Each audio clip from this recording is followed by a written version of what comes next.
Hello my dear friends. तो आप सभी कैसे हैं? I hope so you all are well and good. तो आज के इस वीडियो के अंदर हम पढ़ेंगे बिजोलिया किसान आंदोलन। तो ये पिछली वीडियो के अंदर मैंने बता दिया था, बीज से याद रखना है। और ये कब से कब तक है? ये आपका 1897 से लेकर आपका 1941 तक ये चलता है। ये आपको पिछली वीडियो के अंदर बता दिया था। अब देखो, ये स्थान सबसे पहले पता होना चाहिए, ये भी मैंने आपको बता दिया था, भीलवाड़ा। अब देखो, ये क्वेश्चन आया हुआ है, राजस्थान का सर्वप्रथम किसान के मतलब किसान आंदोलन है वो है बिजोलिया किसान आंदोलन। बीज बोला था ना, वो नीम का पेड़ का बाग बनाने के लिए। अब देखो, हम ये बिजोलिया जो ये जगह के बारे में जान रहे हैं, तो सर्वप्रथम हमें ये जानकारी होनी चाहिए कि भाई ये जो बिजोलिया है, ये जो बिजोलिया है, इसकी क्या हिस्ट्री रह चुकी है। मीन्स यहाँ पे क्या था, ये पहले किसके पास था। तो ये जो मेवाड़ के, सबसे पहले तो ये पता होना चाहिए, प्रथम श्रेणी का ये ठिकाना था। तो मेवाड़ की कुछ श्रेणियों में बांटे, 4 श्रेणियों के अंदर बांटा। तो ये जो है प्रथम श्रेणी के अंदर आता है मेवाड़, मतलब टॉपेस्ट। जैसे अपन कह दें कि हाँ, भारत के अंदर बहुत ऐसे फेमस सिटीज़ के बारे में बताओ, तो अपन कहेंगे हाँ जयपुर है, आगरा है, मुंबई है, ऐसे नाम आएंगे ना। तो कुछ इस प्रकार से ये बिजोलिया भी मेवाड़ के प्रथम श्रेणी का ठिकाना था। इसकी हिस्ट्री के बारे में जाने तो ये क्या है, राणा सांगा ने अशोक परमार को उपरमाल की जागीर दी थी। किन्होंने दी थी? राणा सांगा ने। खानवा का युद्ध में जो अशोक परमार है वो हेल्प भी करते हैं राणा सांगा की। तो राणा सांगा जो हैं मेवाड़ के बहुत बड़े राजा, बहुत वीर राजा, ठीक है।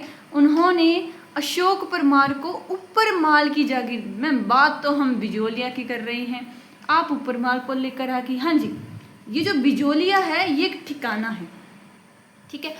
और ये जागीर बड़ी होती है, जागीर के अंदर छोटे छोटे ठिकाने आते हैं, ठीक है। अब ये जो जागीर है, उपरमाल की जागीर के जागीरदार थे अशोक परमार। अब उसका जो मुख्यालय था वो कहाँ था भाई साहब? वो था बिजोलिया के अंदर। कहाँ था? बिजोलिया के अंदर। एक क्वेश्चन इसी के रिलेटेड, हिस्ट्री के रिलेटेड ये वो क्वेश्चन है। वैसे मतलब ये किसान आंदोलन के रिलेटेड नहीं है, हिस्टोरिकली है, लेकिन मैंने कहा यहीं पर कवर कर लेते हैं, एक फैक्ट याद हो जाएगा। तो 1990 के दौर में कौन था?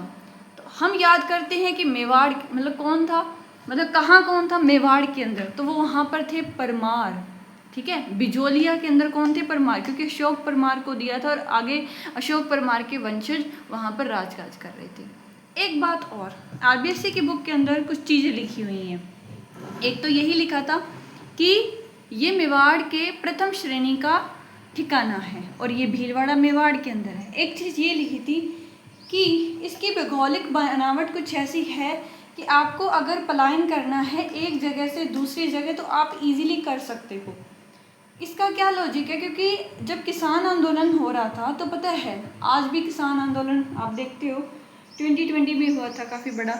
तो उसके अंदर क्या था, जब कोई पुलिस वगैरह है ना, तब भी तो पुलिस होती थी, तो वहाँ पे कोई लाठी चार्ज करने या उनको मारने के लिए आएगी तो वो ईजिली दूसरी जगह पर चले जा सकते हैं। क्योंकि इनका जो किसान आंदोलन था ना, वो हिंसक नहीं था, अहिंसावादी थे। किसी प्रकार की कोई वायलेंस नहीं थे इनके किसान आंदोलन के अंदर, कुछ मारा कट कुछ नहीं हुआ था। अब देखो, लोग जो हैं मेजरली जो हैं यहाँ के एरिया के, बिजोलिया के, वो कृषि पर निर्भर हैं। किस पर निर्भर हैं? कृषि पर निर्भर हैं, ये याद रखना है।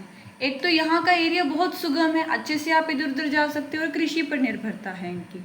और जो किसान है यहाँ के धाकड़ हैं, धाकड़ जाती है, तभी तो धाकड़ता अपनाते हैं और सबसे पहले ये बिजोलिया किसान आंदोलन स्टार्ट कर लेते हैं। अब देखो, एक फैक्ट यहाँ पे और लिखा हुआ है कि जो जाति है ना इनकी, वो बहुत संगठित है। एक बात ये मेरे को बहुत अच्छी लगी इनकी, कि इनकी जो जाति है वो संगठित है। मतलब अगर कोई इनके ऊपर मुसीबत आती है तो ये एकजुट हो जाते हैं। क्या करते हैं? एक बन जाते हैं, सभी एकता दिखाते हैं, यूनिटी दिखाते हैं।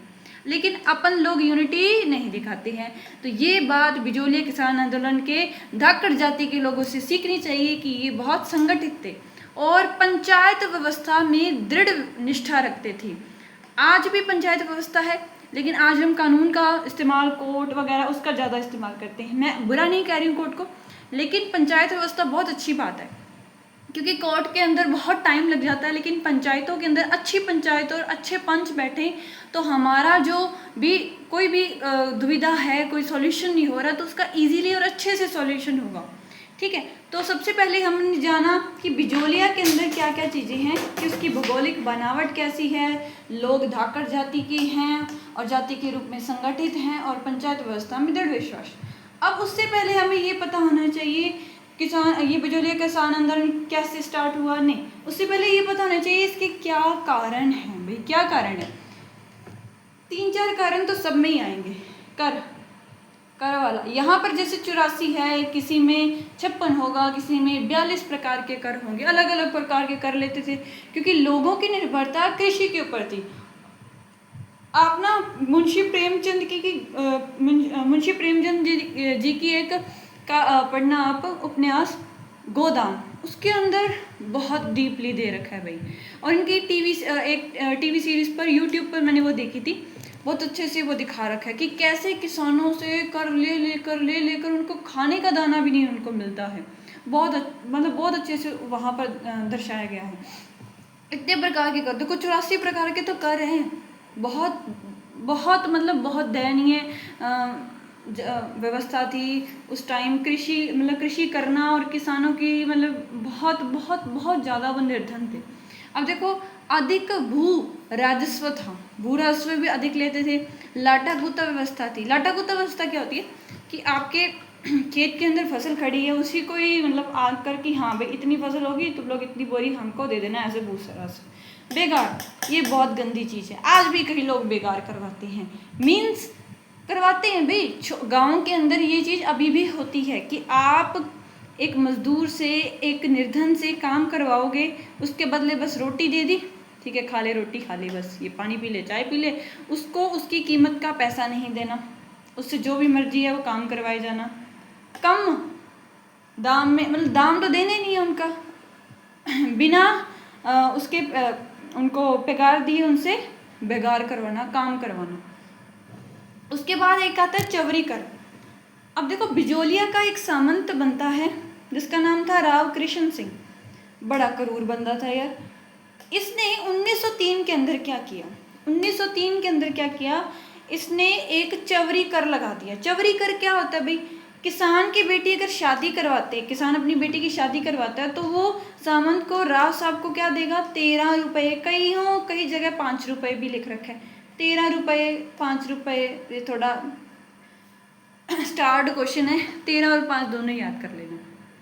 और दूल्हे को कहते हैं कि राव साहब के सामने नतमस्तक होकर आशीर्वाद प्राप्त करे। चलो ये तो भी कुछ ठीक है, लेकिन तो भी अपमानजनक तो है ना, शादी करवा रहा है, ऊपर से नतमस्तक होकर पूरा ऐसे, और वो आशीर्वाद ले, क्यों भाई? और ऊपर से तेरे को 13 रुपये पे दे, वाह क्या कमाल है कृष्ण सिंह, तेरी तो लीला ही न्यारी है।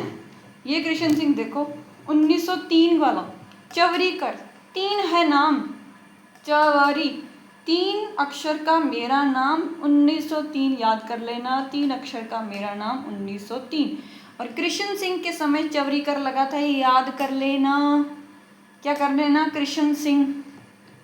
अब है उसके बाद एक और कर लगाया जाता है, तलवार बंधाई कर। भाई ये भी कर बड़ा गंदा कर था, 1906 के अंदर लगाया जाता है। ये लगवाया जाता है पृथ्वी सिंह। इसको याद करने का तरीका देखो, यहाँ पे है त और ये यहाँ पे है प, त का उल्टा प, इससे याद करना। और चवई कर कृष्ण सिंह, तलवार पृथ्वी सिंह के समय। इसमें क्या होता है, जब भी कोई नया सामंत, देखो पृथ्वी सिंह तब नया सामंत बनता है क्योंकि कृष्ण सिंह जो है उसकी डेथ हो जाती है उस टाइम। तो राजा ने कहा कि नया सामंत बनेगा तो वो तलवार बंधाई कर राजा को देगा। तो मैम जो किसान है वो क्यों विरोध कर रहे थे? भाई किसान, अब पृथ्वी सिंह कहाँ से लाएगा? वो पृथ्वी सिंह कहाँ से लाएगा? तो पृथ्वी सिंह इन्हीं से लाएगा, किसानों से। तो ये किसानों पर ही तलवार बंधाई कर ले जाता है कि एक्स्ट्रा, जैसे युद्ध कर हो गया वैसे एक्स्ट्रा कर लूँगा मैं। 1906, 3 साल बाद, 3 अक्षर का मेरा नाम चवरी कर कृष्ण सिंह, तलवार बंधाई कर 3 साल बाद तलवार बंधाई कर आपका पृथ्वी सिंह का। अब थोड़ी सी क्रोनोलॉजी यहाँ पे याद करनी है। क्या क्रोनोलॉजी है कि एक तो याद रखना कि ये जो किसान आंदोलन है ना, पहले राव गोविंद दास जी होते थे और वो अच्छे थे, लेकिन उनकी जो है वो डेथ हो जाती है 1894 के अंदर।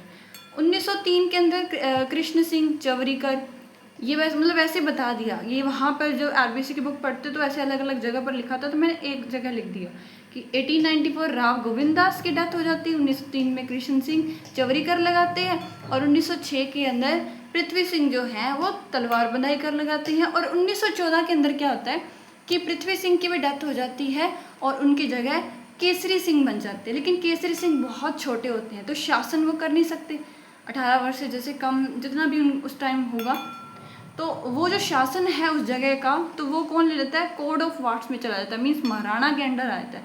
तब महाराणा कौन थे, तो महाराणा थे आपके राजा फतेह सिंह। महाराजा कौन थे, फतेह हो रही थी उनकी, क्या हो रही थी उनकी, फतेह। तो ये कुछ फैक्ट आपको याद रखनी है। गोविंद दास जी वाला चवरीकर तलवार बंधाई, केसरी सिंह की डेथ के बाद कोर्ट ऑफ आर्ट्स में चला जाता है, ठीक है। उसके बाद देखो इसके कुल कितने चरण थे, इसके कुल थे मैम 3 चरण थे।